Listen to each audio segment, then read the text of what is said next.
Hello, welcome back to Delphi Live. I'm Roy, and Daisy's joining me today because Val had other things to do. She's busy. She's busy. No, she really, when we're going to be talking about embossed lead today, and it's just not one of her favorite things. I mean, Yeah. lead came, and to be honest, I wouldn't consider myself really a big lead came person, but Daisy and I make Daisy play around with lead, and so her and I are going to talk about these really, I think they're really pretty cool looking embossed leads that we've been getting in. Mm-hmm. They're very interesting.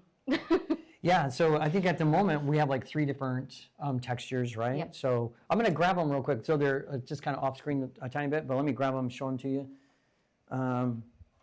They are, so they're wide, right? They're like 1/2 inch wide kind of stuff, 3/4 inch wide or something.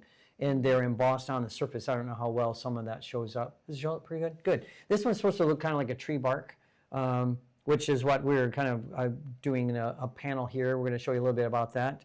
We're also going to talk about a bit like how to handle it, right? I mean, this one just came out of the box, and then we, dragged it up here so we could talk about it. And we've noticed that a lot of it, I think, is just because of the width. They do get a little twisted, but we'll talk about that here in a moment. Here's a couple other textures that this one's kind of cool, right? It's a hammered. I think this is the hammered one, right? So it's a little subtle, sort of pebbly sort of textured. So what's kind of interesting about embossed leads is that if you look at some old windows, I'm talking like 100-year-old windows, sometimes you'll see this technique. So really kind of popular more in Victorian style designs or the Victorian era. And so it's kind of cool that this place in Chicago is bringing these embossed leads kind of back. But there's a third one. Let me show you that one real quick. Which I always mess up the name on this one. It's Sea salt. Sea salt. All right. Well, the way my brain works, I'm always thinking, I think sea salt caramel. That's the first thing that comes to my brain when I think of sea salt is sea salt caramel, right? Is that? Oh well, it's not. It's not something you can eat, by the way. Yeah, don't. But a little more aggressive patterning, I think, than the hammered was, which is what you used in your panel, right, Daisy? Yeah. So how'd you like using it? It was a challenge, figuring out how to cut it without pinching it closed. Because if you've ever worked with lead before, you know that if your lead is pinched closed, it really can't be used because your glass won't fit in there. So with this being so wide, it it's very easy for that to happen. No matter if you use lead nippers like the plier kind or a knife. I found that I had to actually have some glass in the channel when I was trying to cut the first face of it, just to keep it from totally pinching closed on me. But then after that, you can remove the glass, cut it the rest of the way, and it works just fine. So, yeah. Yeah, well, we're going to show that too, and I think in a moment here we're going to show you actually how we cut it, or a couple of different ways that it can be cut. Traditionally, if you're familiar with lead, it is cut not on the face, but on the channel. So you would turn the lead this way, right, and use something like lead nippers, lead cutters. So what I have here, if you're not familiar with the technique, so these are flat on one side and then kind of beveled on the other. So the side you want to stay nice and clean, you use the flat side on, but you would come through the channel, which you can see is impossible to do with these because of it's too wide, right? And even if you could, you crush it like pretty good. Yeah. So the recommendation on these cames then is to cut them on what's called the face of the cane, which is this part here, right? So there is a little piece in the middle. Let me grab one of the small ones, Joe. Maybe you can see. Oh yeah, maybe you can see the end of that. Can you see? So there's a face right on the top and the bottom. That little middle piece that's holding them together is called the heart. And so that's the part that sometimes we run into when the cane's this big. I've smashed that a couple of times when I was trying to cut it. Another way of cutting traditional lead is using something called a lead knife. And then so what you would do is cut, and there you would cut the face of it. Easiest way to do it is just kind of rock it back and forth. I can do it real quick. Let me just cut this little end just so you guys can see what happens when you cut it like in a traditional manner. Right? So it takes a little time, right? You got to kind of rock it back and forth. You're cutting through the top layer, then then you have to cut down through the bottom layer. Usually I get bored of that, and then you can a lot of times just kind of bend and snap off that last little bit that's there. But if you now look at the end of that, you can see what I just did to the end, right? So as Daisy was pointing out, I've just really smashed that end, which does make it a challenge to get your glass into. Now, we can use, I mean, the normal thing we would do to widen channels is using a tool called a FID. It's got two different ends in it. I was, talking with Daisy about it earlier, and I was telling her I actually like this flat end to kind of slide in, and then you can open up the lead a little bit, that flange of the lead a little bit better, as opposed to using this bulky end that, which seemed a little too aggressive for me.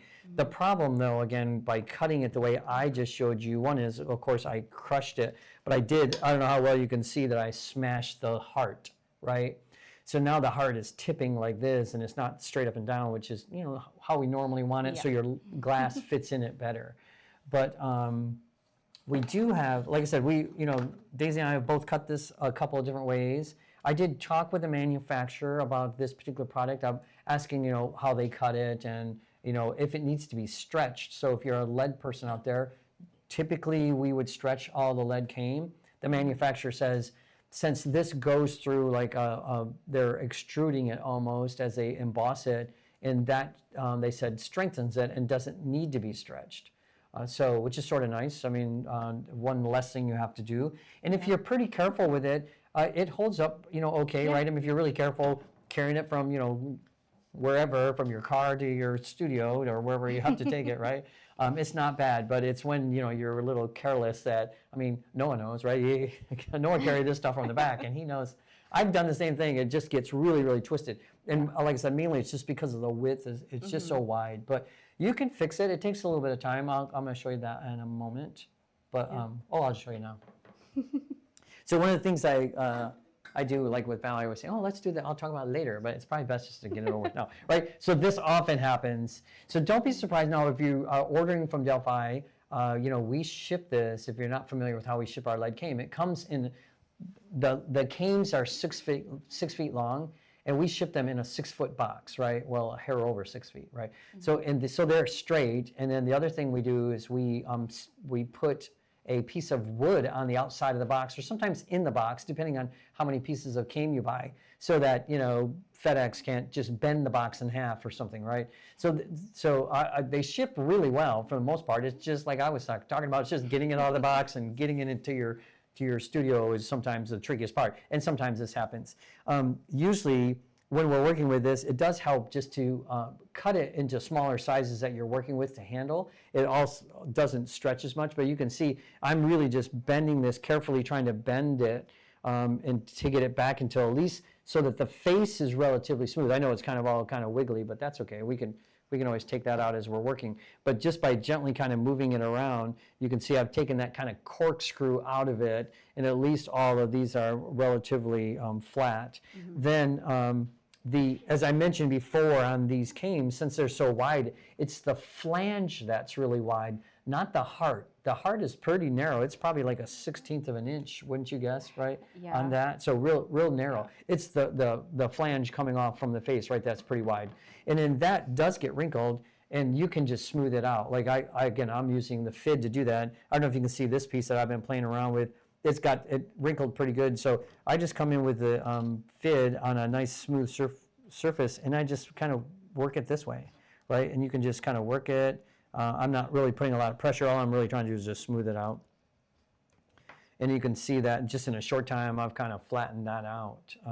And so it's not as, wrinkly looking. Again, one of the fun things about these particular cames is because they have this texture on the surface, if they have a little texture on the outside edge, I think it kind of probably just adds a little interest to them. Yeah. But especially if you're kind of adding it as more of like a design element in your panel, like a tree trunk or branches or something. If it's a little bit wavy, kind of adds to the more organic feel that you might want to be achieving. Yeah, and I know too. Then when you get it together, this one's not. We haven't soldered this one. We're just kind of.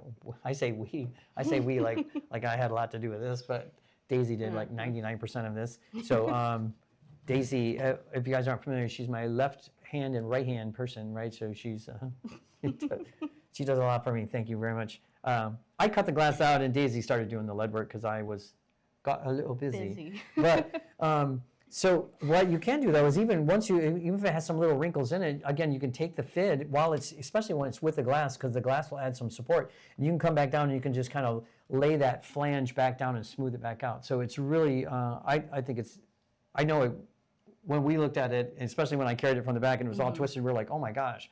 Your first thought is, I'm going to have to waste half of this. But it's not really true, right? You just take a moment or two. In fact, I think you even stretched it a little bit, even though we were told we didn't need to stretch it. But Daisy said, well, what would happen if I stretch it? So you did stretch it. And that did actually take a lot of the kinks out of it, didn't it? Yeah, I did what you did where I kind of untwisted it as much as possible. And then I actually just stretched it by putting one end in a lead vise and then just pulling it. So I wasn't, trying to overstretch it or anything like that. Just kind of straighten it out a little bit more, see if I could get it a little bit stiffer. And it did work. It did work, right? Yeah. So if you're really struggling with it, right, as Daisy pointed out, right, and it didn't take a lot, right? I mean, you didn't pull it crazy. I don't think you can pull it crazy anyways, because it's pretty solid stuff for the most part. We could probably take that piece and you and I pull it. Yeah, we could probably do that. That would be interesting to see. So why don't we? So if you guys have any questions, right? If you're watching us live, you can always make a comment below, or you can always reach us on email, right? So it's Facebook at delphiglass.com, and you can always Instagram's the other one, right? Is that it? Sorry. Instagram, Facebook, YouTube. Thanks. Oh yeah, and YouTube, right? Because we're gonna, for those of you not watching, or even if you are watching us live, you can always catch us later on YouTube, right? So we're not actually going to show like all the actual construction of lead came. I think we've done that part before about cement and putty. We can talk about it if you like, or if you have questions, you can certainly ask. But we really wanted to do more about just how to. This is a pretty unique material, and we think it's pretty cool looking, and we just want to make sure people felt comfortable working with it, because it is a little. I mean, it's a lot different than just working with regular lead, to be honest. Yeah. Would you agree? Yeah. I mean, just overcoming the obstacle of cutting it is probably the main thing, right? A little bit daunting, and just trying to figure out how to not ruin it and have to grab, extra pieces. But so you want to show them how to cut it then, right? Why not? Sure. Which one do you want to cut? You can just cut some of that. Is that all right? Sure, this is. Yeah, so this is really, sort of, Daisy came up with this idea. It was pretty good. Very nice idea about using some. Which one did you crush? What? Or did you fix it? I fixed it. I fixed the one I crushed. It's not that bad, is it? It's questionable. Yeah, okay. I don't know, I crushed all of them, I think, didn't I? Well, maybe. So I just take 2 pieces of scrap glass. I just have some clear pieces here. I just put them in the channel so that there's something to kind of support that flange that wants to get, pinched. So you want to be careful not to press too hard, or else you'll break the glass like I did earlier today. But it's fine. So then we take our lead knife. So my glass is in my channel there. And we can take our lead knife, and I'm just trying to cut through the first face, just all the way through, and then I can take my glass out. So you can see it's kind of started there. It's a lot easier to, look at it way up close, but it's cut through enough that I know I'm not going to press down on the face there.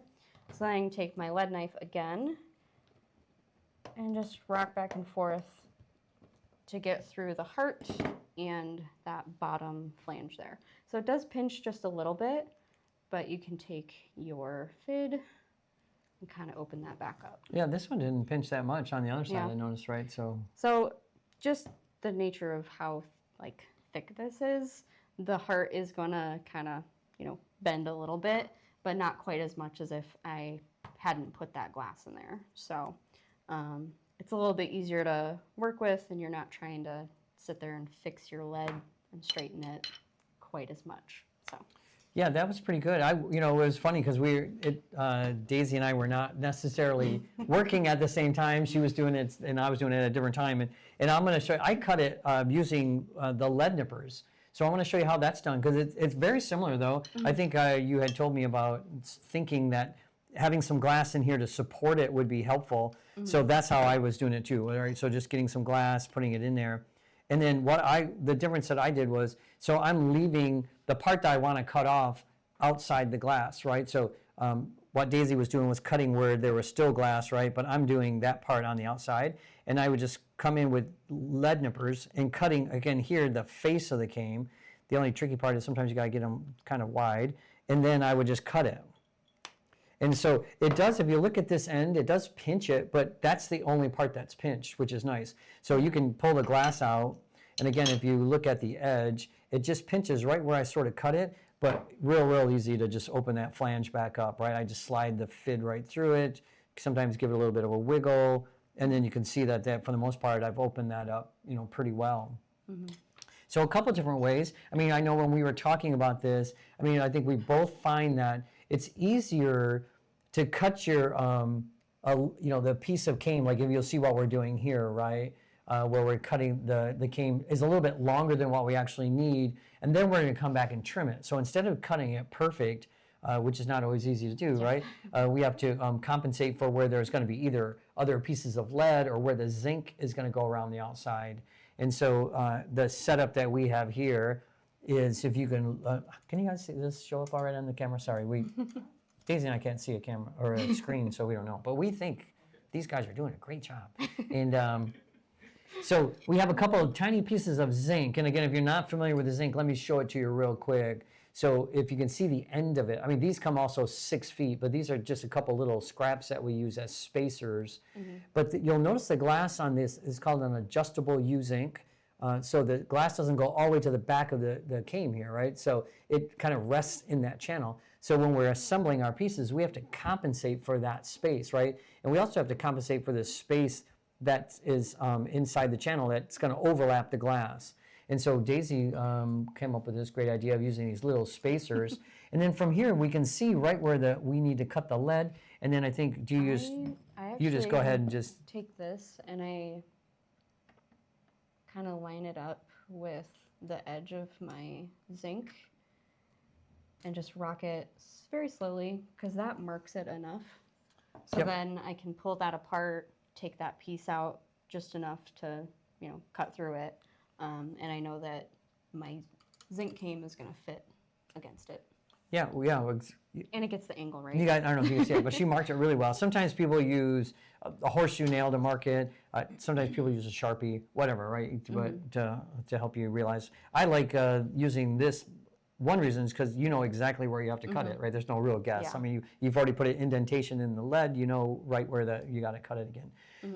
So we have kind of a setup here too. And again, if you're not real familiar with doing lead work, this is kind of a traditional way of doing lead. You'll notice we have these like 1-inch strips of wood here that at a right angle. We started from this corner of the assembly, and you kind of work your way back out this way, periodically putting pieces of lead on, the horseshoe nails to kind of hold things in place. Sometimes people will use little scraps of lead up against the horseshoe nail. I guess we do have to talk about, just real quickly, I guess, the fact that we're working with lead, right? So the safety aspect, if you're not familiar with working with lead, it's really just a handling issue. Our skin is too tough to absorb lead, so we're not getting lead that way. We are not breathing in lead fumes. The soldering irons don't get hot enough to turn lead into a vapor. It really is more of a ingesting it, right, or absorbing through mucous membranes, so inside your nose, inside your eye. I always tell people, don't pick your nose when you're doing lead work, right? That's probably good advice. Don't eat, I think some of this seems real obvious, right? Don't eat a sandwich and then, cut a bunch of lead and then eat a sandwich, right? You're going to contaminate the sandwich. It's if you can remember to wash your hands when you're done, and you'll probably want to wash your hands anyways, because they'll get pretty dirty just from handling the lead, right? So you just need to wash that off, and you should be totally fine. What else? How many questions did we get? We have one. Nice. Sure, why not? Well, I like answering them live, right? It's a long one, so I'm going to run my wife, or Jarrell's going to run them. All right, great. Oh, okay. Great one. Let's see. Oh. Oh, they're asking about the zinc channel, right? And so thanks for the question. We really appreciate it, Fran. Thank you very much. The question is, I have a question on zinc channel. Does it ever go bad? I had tried to solder some the other day, and my solder would not stick.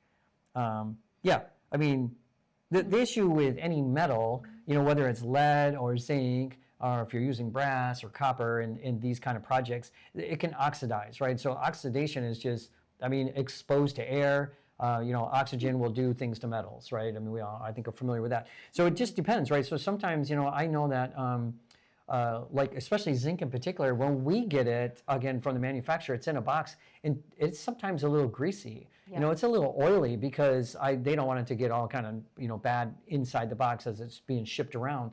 And so that might be the issue, Fran. It could be that it's a little too oily, and so you can't solder to it. I've often had to go in with like a really fine steel wool, right? I've even on occasion used like Dawn dish soap to wash the zinc, right? Because that's a degreaser to kind of cut it.